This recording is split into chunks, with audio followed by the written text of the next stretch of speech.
सबु भाषारू आमर सम्बलपुरी माछ भितरू झुरी रांधिदेले खाइदेव भात खुरी खुरी खाली कथारे नहीं काम रे भी करिकिना टिके देखासी। चलो बढ़िया किना झुरी तुन टिके रांधि जाएसी। झुरी के पूरा भल से धुई बाछी बुछा करी इन हल्दी नून आउ मिर्चा के गुले देली सब मिक्स कर सारला परे तेल टिके देइकिना टिके फ्राई कर देली। तेल देइकिना फ्राई कर देले नहीं के झुरी रो आइसिया स्मेल टिके पलासी। कहा कहा के झुरी तुन बासी पखाल कि गरम भात कि गरम पखाल से भल लागसी जे कमेंट सेक्शन में कमेंट कर।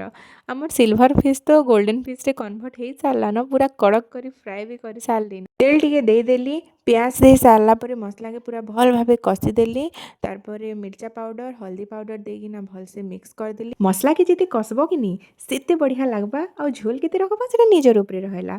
मसला भल भाव इन कषि ही गला न तार मुझे दुईटा बड़ साइज रो टमाटो देदेली नून टिके देदेली आउ एटा के भी भल भाव मिक्स करदेली। जेहेतु झुरी झोल के झुरी चुटचुटा बनुछि सेथिर लागि नहीं के इन एंता कटा टमाटो ही देले भल लागसी।